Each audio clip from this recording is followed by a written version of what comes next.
Dad and I are headed out. We are going all the way to Lazy Diamond Farm Supply down in Bedford, Indiana.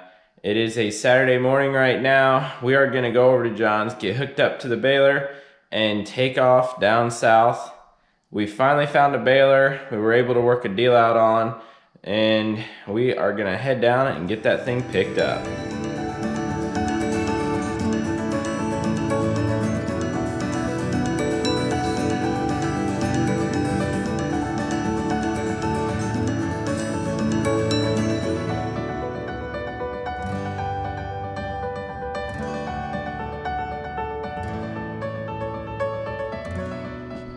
All right, y'all. You know it's early when the moon's still out and you get up. It's a beautiful night. Okay, we are over at John's now. I've got to open the doors up, pull the Kubota out.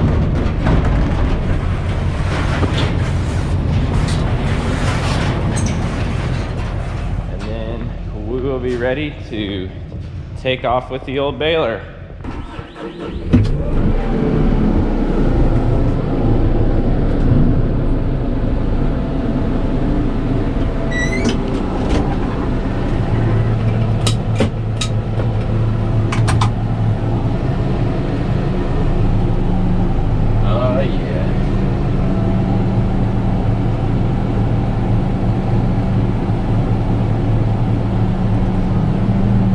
Park this tractor outside.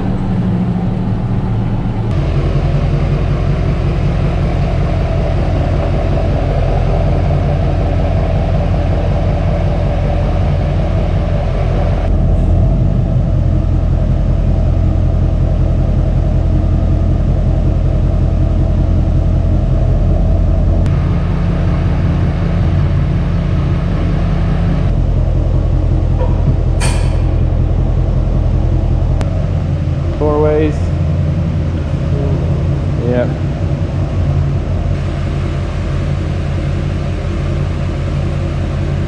Good to go.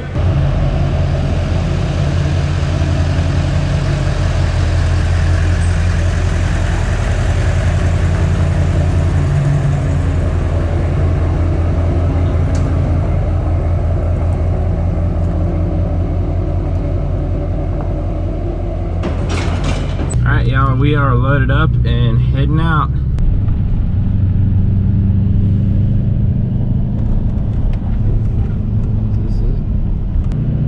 So we've been on the road for, I don't know how long, a little over 3 hours now, about 3.5, and we're 7 minutes away. You can tell we're kind of in some very wild and woolly, twisty country. It's hayland down here wherever there's clearing.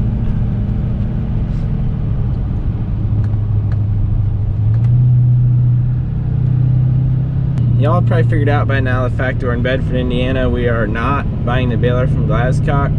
We just couldn't come together on price, and we had the opportunity to get the same year baler with, instead of new, it has 1,800 bales, and it is actually a variant 465 RC, which is a lot more expensive of a baler, but we were able to get it for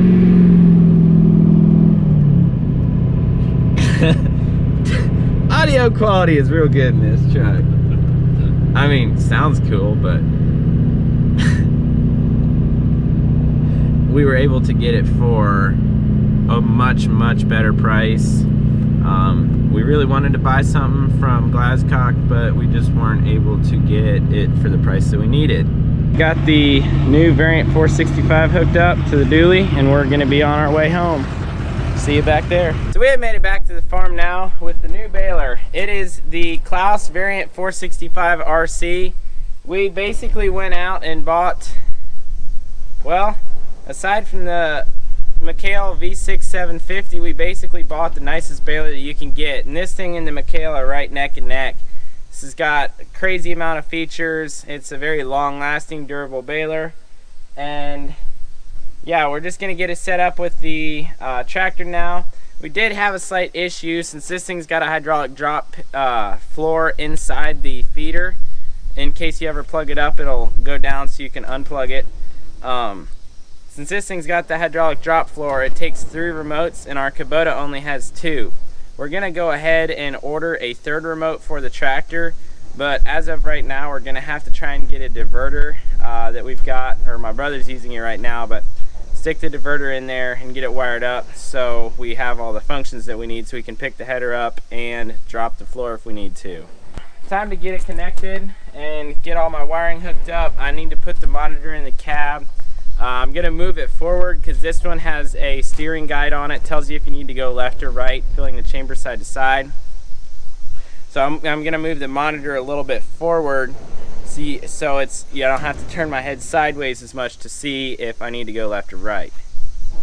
Okay, so the one downfall to this new baler is, if any of you remember from my videos of baling with the 620, I had that sweet little turnout tray where I could push the bale or the roll of net wrap into the wrapping unit. Well, this, you get the capability to hold 2 rolls of net wrap, but you do lose the capability to push it straight up in there. So I'm gonna grab a roll of net wrap out of the bed of the truck and see if I can get it shoved up into the wrapping unit.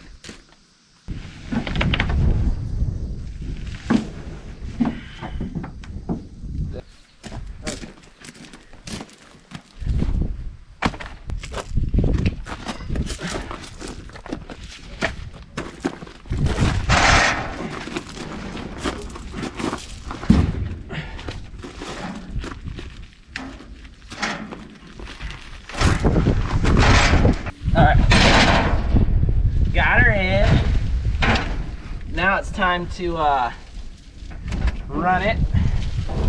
So we got a little diagram up here that shows us how to run the roll of net wrap. So sometimes you guys might be wondering, why do we have the wheels on the tailgate of our baler? So the baler is 8.5 feet wide, but when the wheels are on, it's a whole lot wider. So whenever you're not baling or you're storing it in the shed or something, these go on the back. Well, when the baler is hooked to the tractor, we have the pickup gauge wheels on, basically. So our old baler just had a straight shaft with a wheel on the end. These are swiveling. It's very, very heavy and very entertaining to get on. So here we go.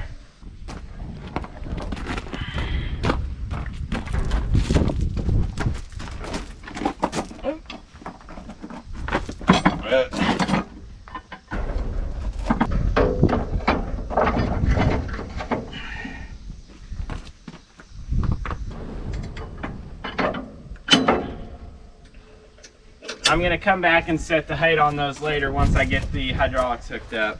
I decided now, yes, this is the same monitor. The dealer just wanted the monitor that we had with our baler. The amount of bales is kept track of on the actual baler itself, but we got the new monitor here and I mounted it up higher and forward so that way I can see if it's telling me to go left or right. I don't have to look back here because it used to be back over here. Now I have it up here so it's in my line of sight. And now I'm gonna go get all the wires hooked up back there so we can get this thing fired up and see what kind of monkey business we gotta do to get the stuff working right since we are down a remote. Got the power hooked up. Now I'm gonna hook my monitor up and then I'm going to start coiling my wire because we have a whole lot of wire and only 3 feet that we need.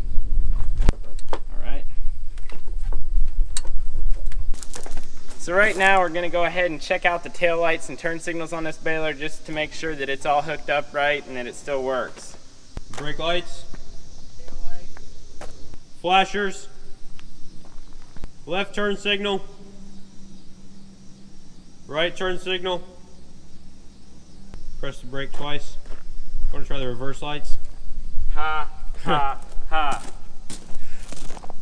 So now we're gonna go ahead and fire this monitor up and see what comes up and what we did wrong. Holy smokes, that pressure's going way up. We got our steering guidance. Look at all them controls. What in tarnation? Oh, we can change our bale size. Okay, Ben and I are gonna go home and eat supper.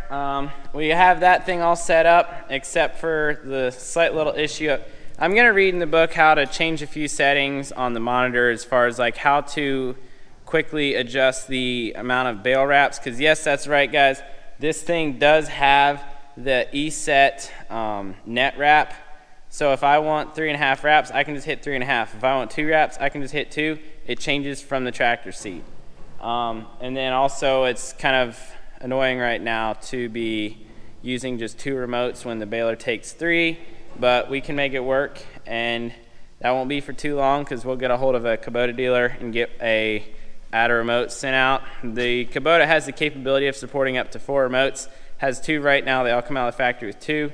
We will be putting a 3rd remote in that tractor. We're going to be going home to eat, and then tomorrow we will be using that baler for the first time on 4th cutting alfalfa. We'll see how that goes. Well, y'all, I do not think we are going to be baling today. There was a 10% chance of rain, but you know what? We only had 20 acres of 4th cutting hay down. It was very, very good hay, but we're going to be making a lot more money with this rain than we would have with the hay. So we'll take it because we still have a lot of fields of beans that can fill out nicely because of this rain. All in all, we'll take it. Very, very sad though that we don't get to use the new baler.